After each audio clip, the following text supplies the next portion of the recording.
Hello students, so as you can see on the screen, the video is related to NCERT exercise chapter 2 electrostatic potential and capacitance. So we will try to solve all the questions in this exercise within 15 minutes.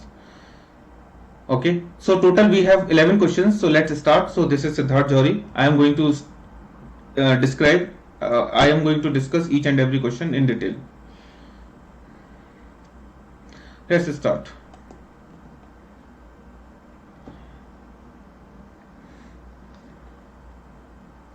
So these are the important values that you should remember, okay, while solving the question. And these are the important points that you have to keep in your mind. What is given, what is being asked, what is the formula, neat and clean diagram if required, implementation and unit is also important in the last.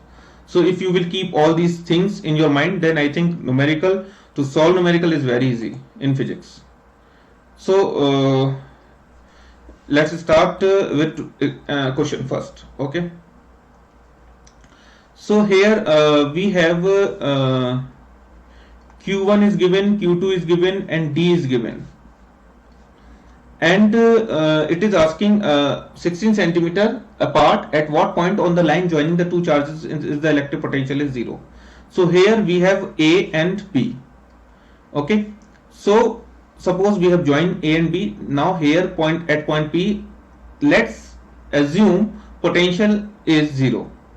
So we have to calculate at what point, okay, whether, because total distance is D equal to 16 centimeter, whether from A at 8 centimeter potential is 0, whether at 9 centimeter it is 0. So that we have to calculate. Okay, so we are considering here two cases. Two cases. So first, when the P lies in between A and B. So suppose from A it is at x distance where the potential is 0. तो ये कितना हो जाएगा d minus x. Okay, सो कुछ भी नहीं करना है यहाँ पे, हमें v1 निकालना है. वो क्या होगा 1/4 pi epsilon naught q1 upon d क्या नहीं q1 अपॉन x. v2 निकालना है हमारे पास 1/4 pi epsilon naught q2 upon d minus x. और सिंपली क्या कर देना है v1 plus v2 equal to 0. v1 की वैल्यू पुट करो, v2 की वैल्यू पुट करो, इक्वल टू कर दो 0, क्योंकि वो पूछ रहा है कि इलेक्ट्रिक पोटेंशियल कहाँ 0 होगा. तो अननोन क्या है यहाँ पर, q1 जानते हो, q2 जानते हो, d जानते हो, अननोन क्या है x. तो x तुम्हारा निकल के आ जाएगा. ठीक है, तो ये जो x होगा डिस्टेंस वो होगा फ्रॉम a, याद रखना. दूसरा केस ये हो सकता है कि ये a है, ये b है. ओके, मैंने इनको दोनों को ज्वाइन कर दिया. ओके, तो यहां कहीं आउटसाइड कोई पॉइंट p लेते हैं, p, जहां पर पोटेंशियल क्या होगा 0 होगा. तो उस केस में हम यहाँ ये डिस्टेंस ले ली क्या y, ये ऑलरेडी तुम जानते हो d, तो ये हो जाएगा y minus D.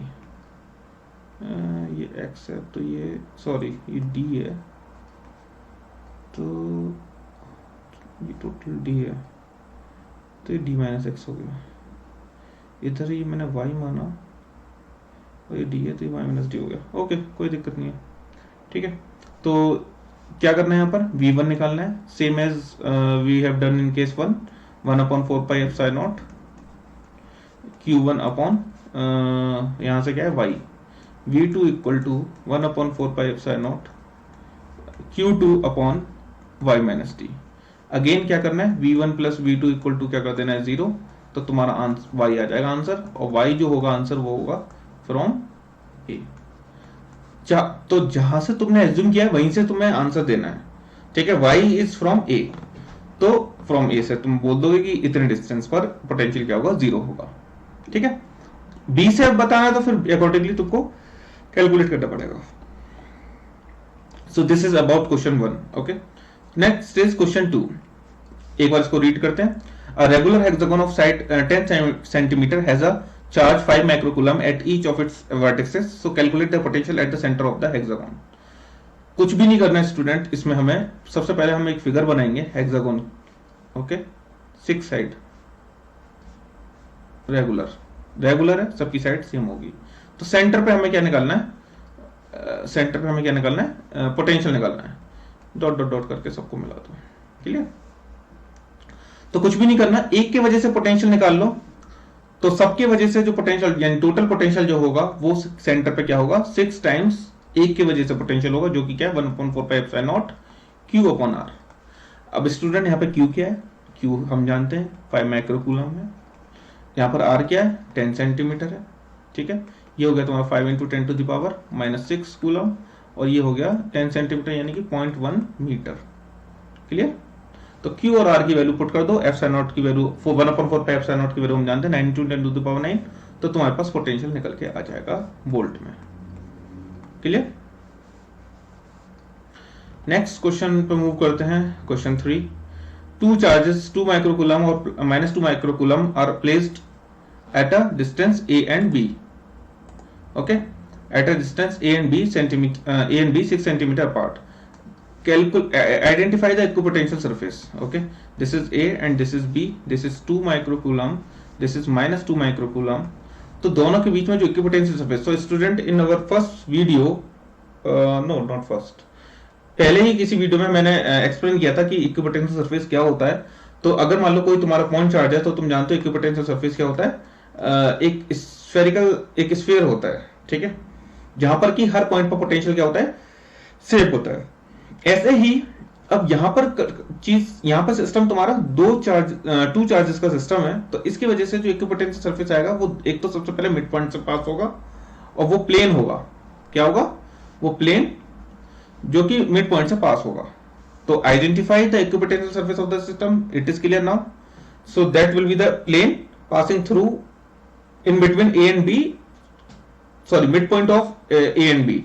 Okay. Next question is, what is the direction of electric field at every point on this surface? So here direction will be perpendicular to this plane and along the AB. So that will be the direction of electric field at every point on this surface. So I hope both parts are clear. Okay. So next move to question 2.4. So spherical conductor of radius 12 cm has a charge of this 1.6 × 10⁻⁷ coulomb distributed uniformly on its surface. What is the electric field inside the sphere? So student, this is 0. Why? We have already discussed. Inside sphere charge क्या होगा 0 होगा और कोई electric field नहीं होता, तो inside the sphere क्या होगा electric field will be 0. Just outside the sphere तो हम निकाल सकते हैं 1/4πε0 Q अपॉन R स्क्वायर। ठीक है, यहां पर Q क्या लेंगे, ये लेंगे, R क्या लेंगे 0.12 ले लेंगे। तो लिख देता हूं Q होगा 1.6 × 10⁻⁷ कूलम, R होगा तुम्हारा 0.12 मीटर। तो ये वैल्यू पुट करके तुम क्या निकाल लोगे, इलेक्ट्रिक फील्ड निकाल लोगे। तो वो होगा तुम्हारा बी पार्ट का आंसर। ए पार्ट का मैं ऑलरेडी बता चुका हूं 0 होगा। सो ए पार्ट बी पार्ट फिनिश। कह रहा है eight a distance 18 centimetre from the sphere, third part में। तो उस बस यहाँ पे क्या कर देना है, यहाँ पर आर की जगह पे क्या लगा देना है 0.18 मीटर, सिंपल, और इलेक्ट्रिक फील्ड निकाल लेना। सॉरी, सो क्वेश्चन 2.5 यानी fifth question, a parallel plate capacitor with air, okay, with air between the plates, यानी कि बीच में क्या है एयर है, ओके, has a capacitance, यानी कि कैपेसिटेंस कितना है 8 picofarad, okay, no problem. what will be the capacitance if the distance between the plate is reduced by half? okay, so d dash is become d/2। तो यहाँ पर हमने distance क्या ले लिया था, d ले लिया यहाँ पर पहले वाले केस में। Space between them is filled by the substance whose substance of dielectric constant 6। तो यहाँ पर k डैश कितना है 6, और यहाँ पर k जो भी होगा वो k मान लिया हमने, तो यहाँ पर k डैश क्या है 6 है। तो तुमको अब इस केस में एक न्यू वो निकालना है, ठीक है। तो कितना इजी है, यहाँ पर कैपेसिटेंस का फॉर्मूला क्या होगा, C = A ε0 अपॉन D, ये होगा फॉर्मूला, क्लियर। अच्छा, यहाँ पर C डैश क्या होगा K A ε0 upon D dash. अच्छा, A सेम रहेगा दोनों में, क्योंकि पैरेलल प्लेट कैपेसिटर सेम है, प्लेट सेम है, बस कुछ नहीं किया कि एयर की जगह हटा के कोई डाइलेक्ट्रिक सब्सटेंस रख दिया। तो C डैश आ जाएगा K कितना है 6 A ε0, और D मैंने क्या कर दिया पहले जितना था उसका हाफ कर दिया, तो ये आ गया 12 A ε0 अपॉन D। और student what is this is 8, so C dash equal to 8 into 12, तो सी डैश आ गया तुम्हारा 96 picofarad. This is the answer. कितना इजी है।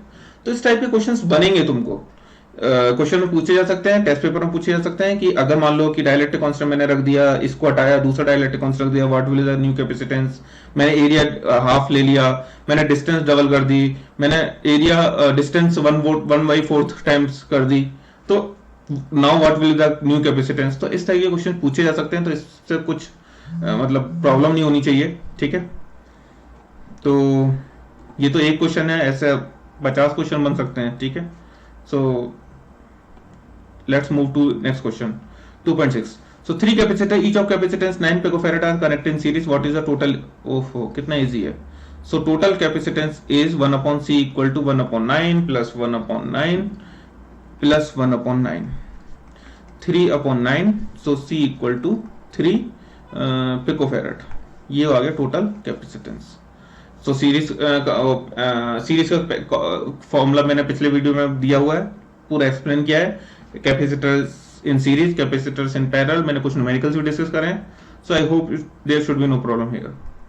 Now next B, what is the potential difference across each capacitor if the combination is connected to 120 volt. कुछ भी नहीं है, वी क्या ले लिया यहाँ पे, कितना है 120 वोल्ट, ओके। सी गिवन, ऑलरेडी मैंने इक्विवेलेंट कैपेसिटेंस निकाल लिया। तो what is the potential difference each capacitor, okay. अब क्योंकि सारे कैपेसिटर सेम है, ठीक है, 999,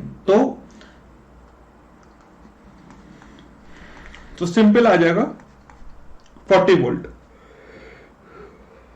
सिंपल आ जाएगा 40 volt, okay. So this will be the answer. अगर मान लो सारे सेम नहीं है, तो हमारा मेथड कुछ और होगा निकालने का, वो अभी हम आगे डिस्कस करेंगे। अभी यहाँ पे सेम है तो मैं डायरेक्टली लिख देता हूं कि divide by 3, so that will be the 40 volt, okay. So 40 volt will be the potential difference across each capacitor, okay. Now next question 7। So 3 capacitor 2, 3, 4 are connected in parallel. What will be the total capacitance? Very good. So 2 plus 3 plus 4 यानी कि 9 picofarad. ये हो गया तुम्हारा पहला answer. ये तो बहुत इजी है, मैंने तो थोड़े कॉम्प्लेक्स सर्किट भी लेके तुमको एक्सप्लेन किए हैं इक्विवेलेंट कैपेसिटेंस निकालने के लिए अपने वीडियोस में, तो वो तुम देख सकते हो एक बार। Determine the charge on each capacitor if the combination is connected to 100 volt supply. So this is important. देखो स्टूडेंट, इन क्वेश्चंस को सॉल्व करने के लिए हम क्या करते हैं, हमें चाहिए कि हमें कुछ चीजें पता होनी चाहिए कि जैसे पैरेलल में होता है पोटेंशियल डिफरेंस सेम, सीरीज में होता है चार्ज सेम, तो वो चीजें अगर तुम्हारे क्लियर होंगी तो तुम इस टाइप के क्वेश्चंस को क्या कर सकते हो, इजीली निकाल सकते हो। अब ये कह रहा है कि देखो all 3 capacitors are connected in parallel, तो पैरेलल में क्या होता है, पोटेंशियल सेम होता है। तो जो 100 वोल्ट सप्लाई जो तुमने इस कॉम्बिनेशन को दी है, that 100 volt will be in 2 picofarad, that 100 volt will be in 3 picofarad and that 100 volt will be 4 picofarad। तो सब कैपेसिटर्स के अक्रॉस पोटेंशियल जो होगा वो क्या होगा, सेम ही रहेगा, ओके।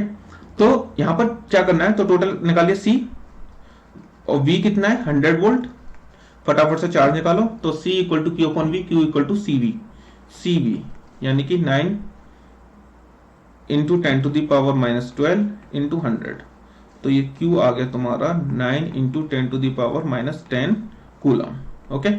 अब देखो ये किसमें है, पैरेलल में, तो अब पैरेलल में 1 सेकेंड, इसकी जरूरत भी नहीं है मुझे लग रहा है, हाँ। तो जैसे मान लो 2 पिकोफैरेड के अक्रॉस क्या निकालना है, अच्छा चार्ज निकालना है, ओके। तो टोटल चार्ज आया, ठीक है, हाँ ओके। तो अब Q इक्वल टू Q1 मान लो C1 के across, Q1 equal to C1V, C कितना है 2 पिकोफैरेड यानी 10 to the power minus 12 into V कितना है 100, तो ये आ गया तुम्हारा 2 into 10 to the power minus 10 coulomb, तो ये आ गया तुम्हारा Q1 के अक्रॉस। अब कुछ भी नहीं करना, बस Q2 अगर निकालना है तो यहाँ पे C2V ले लेना। C2 तुम्हारा क्या है 3 पिकोफैरेड, तो ये हो जाएगा तुम्हारा 3 into 10 to the power minus 10। Q3 निकालना है यानी कि 4 पिकोफैरेड के अक्रॉस निकालना है, तो बस यहाँ पे C3 ले लेना और C3 की वैल्यू पुट करके क्या आ जाएगा तुम्हारा 4 into 10 to the power minus 10 coulomb. तो ये मैंने हर कैपेसिटर के अक्रॉस क्या निकाल लिया, चार्जेस निकाल लिया, okay. No issue I think, right. Now question 8। If the parallel plate capacitor with air with the plates with each plate has area this, okay, distance between plate is 3 mm. मैं जरा एक बार लिख लेता हूँ. Area कितना है 6 into 10 to the power -3 metre square और distance कितनी है 3 mm यानी 3 into 10 to the power 3 metre. Calculate the capacitor of the capacitance, sorry capacitance of the capacitor. तो C equal to A epsilon naught upon D, और बीच में air है तो मैंने इसलिए K की वैल्यू 1 ले ली है. तो सारी वैल्यू पुट करने के बाद तुमको ये आ जाएगा फॉर्मूला से, ओके, कैपेसिटेंस आ जाएगा. तो A भी जानते हो, एप्सिलॉन नॉट भी जानते हो और D भी जानते हो. If the capacitor is connected to a 100 volt supply, so what is the charge on each plate of the capacitor. So if this capacitor is connected to 100 volt supply, so what is the charge on each plate of the capacitor. okay, so C निकाल लिया, यहाँ से C आ गया total. तो C पता है और V पता है 100 वोल्ट, तो C equal to Q upon V, so Q equal to CV. बस C और V की वैल्यू पुट कर देना तो तुम्हारे पास कूलम में क्या आ जाएगा, चार्ज अच्छा निकल के. एक बार इसको पढ़ो दोबारा, क्योंकि 2.8 का ही पार्ट है. तो वहां पर क्या किया है, in this 3 mm mica sheet was inserted between the plate. okay, if the capacitor given in exercise 2.8 यानी लास्ट क्वेश्चन में 3 mm mica sheet is on direct constant was inserted. तो देखो जैसे ही मैंने ये 3 mm की ये थिक मिका शीट जब इंसर्ट की है जिसका कि डाइलेक्ट्रिक कांस्टेंट कितना है 6 है, तो तुम जानते हो कि जो कैपेसिटेंस होता है वो 6 टाइम्स हो जाएगा, सॉरी 6 टाइम हो जाएगा पहले वाले कैपेसिटेंस के. तो पहले वाला कैपेसिटेंस वो तुमने निकाल लिया होगा यहाँ पर, यहाँ से, ठीक है. तो बस नया कैपेसिटेंस जो होगा बस यहाँ पे वैल्यू पुट कर देना तो तुम्हारे पास 6 टाइम्स हो जाएगा, तो ये नया कैपेसिटेंस आ जाएगा. तो अब ये पूछ रहा है between the plate, so while the voltage supply remains connected. तो जब वोल्टेज सप्लाई रिमेन्स कनेक्टेड होगा तो तुम्हारे पास खाली कैपेसिटेंस चेंज हो जाएगा, जो कि क्या होगा 6 टाइम हो जाएगा. ओके, और अगर मान लो मैंने पावर सप्लाई को डिस्कनेक्ट कर दिया तो तुम्हारे पास जो चार्ज होगा वो क्या होगा, सेम रहेगा. ठीक है, C dash V, okay, charge same रहेगा. अब चार्ज सेम रहेगा बट पोटेंशियल चेंज हो जाएगा, तो V dash equal to Q upon C dash. तो यहां से तुम पोटेंशियल निकाल सकते हो कब, when the after the supply was disconnected. तो I hope it is clear. So जब मैंने पोटेंशियल सप्लाई रिमेन कनेक्टेड है, ठीक है, तो उस केस में कैपेसिटेंस ही चेंज होगा, जो कि क्या हो जाएगा 6 टाइम हो जाएगा, यानी new capacitance will be 6 time the previous capacitance. It's simple है, इट इज सिंपल. ओके, जब सप्लाई को डिस्कनेक्ट कर दिया तब पोटेंशियल चेंज हो जाएगा. क्यों? क्योंकि कैपेसिटेंस चेंज हो जाएगी, नया कैपेसिटेंस लोगे. ठीक है, चार्ज सेम रहेगा, जो पहले होगा वही अब होगा. तो बस ये बढ़ जाएगा तो तुम्हारे पास ये V जो पोटेंशियल है वो क्या हो जाएगा, कम हो जाएगा. तो ये भी इस तरह के क्वेश्चंस वाइवा में पूछे जाते हैं और इस तरह के क्वेश्चंस आते हैं. ठीक है, कि सप्लाई को कनेक्ट रखा फिर डिस्कनेक्ट कर दिया, अब क्या इफेक्ट पड़ेगा. Okay, next is question 10. So 12 picofarad यानी C इक्वल टू कितना है, C equal to 12 picofarad is connected to 50 volt battery. How much electrostatic is is stored in the capacitor. तो ये भी मैंने अपने पिछले वीडियो में एक्सप्लेन किया हुआ है. तो U equal to half CV square. बस कुछ नहीं करना, C की वैल्यू पुट कर देनी है, लेकिन ध्यान रखना इस that should be in farad. तो 10 to the minus 12 फैरेड. तो तुम्हारा आंसर अब जूल में आ जाएगा. ओके, जब तुम ये वैल्यू पुट फैरेड में पुट करोगे. ओके, सिंपली तुम्हें क्या करना है, C और V की वैल्यू पुट कर देनी है. नेक्स्ट आता है question 11. 100 picofarad. Okay, C1 equal to not 100 600 picofarad. Okay, voltage supply is 200 volt is disconnected from the supply is connected to another charge. तो यहाँ पर देखो, जब तुम पहले उसको डिस्कनेक्ट कर रहे हो पावर सप्लाई से, फिर उसको कनेक्ट कर रहे हो किसी अनचार्ज कैपेसिटर से, तो डेफिनेटली क्या होगा, there will be some loss of electrostatic energy. तो वो हमको कितना लॉस होगा वो हमको निकालना है. तो यहाँ पर क्या करेंगे, सबसे पहले E1 निकाल लो, वो होगा हाफ C1 V स्क्वायर. तो C पता है, सॉरी C पता है, V पता है, तो तुम आराम से एनर्जी निकाल लोगे पहले केस में. जब मैं इस कैपेसिटर को दूसरे कैपेसिटर के साथ सीरीज में कनेक्ट करूंगा तो तुम्हारे पास जो वो होगा इक्विवेलेंट कैपेसिटेंस, वो क्या होगा 600 प्लस 1/600. तो ये C2 तुम्हारा जो निकल के आएगा वो हो जाएगा 300 पिकोफेरेड। ओके, तो तुम देख रहे हो कि अब जैसे मैंने उसको कनेक्ट किया दूसरे कैपेसिटर के साथ तो कैपेसिटेंस क्या हो गई, कम हो गई, और कैपेसिटेंस कम हो गई तो एनर्जी भी क्या हो जाएगी, कम आएगी निकल के। तो अब अगर मैं E2 निकालूंगा 1/2 C2V², तो यहाँ पे C2 कम हो गया तो E2 भी कम हो जाएगा। तो इन दोनों इक्वेशन से साफ क्लियर है क्या कि E1 is greater than E2, और E1 is greater than E2 यानी कि क्या हुआ, एनर्जी का क्या हो गया, energy electrostatic energy is lost. Okay, और वो तुम्हें निकालना कैसे है, वो तुम निकाल लोगे E1 माइनस E2 से, जो भी आंसर आएगा जूल में, तो that will be the energy loss. कितना इजी है। और इसी के साथ हमने सारे क्वेश्चंस फिनिश कर दिए। Okay, so this is all about this video. Now इसके अलावा जो एडिशनल एक्सरसाइज है, ठीक है, हम उस पर भी वीडियो लाएंगे, लेकिन वो लाएंगे बाद में। ठीक है, पहले हम एक एक करके चैप्टर्स ले रहे हैं, उसकी थ्योरी ले रहे हैं, उसकी बैक एक्सरसाइज ले रहे हैं, एनसीईआरटी की एक्सरसाइज ले रहे हैं। उसके बाद फिर हम जब सारे चैप्टर्स कवर हो जाएंगे उसके बाद हम हर चैप्टर की एडिशनल एक्सरसाइज की वीडियो लेकर आएंगे। ठीक है, तो I hope theory is also clear, okay, and numericals are also clear. Okay, in case of any doubt you can just ping me over WhatsApp, or you can just call, comment, okay, in comment section area. If you have not subscribed this channel, so please help to subscribe. Thank you guys.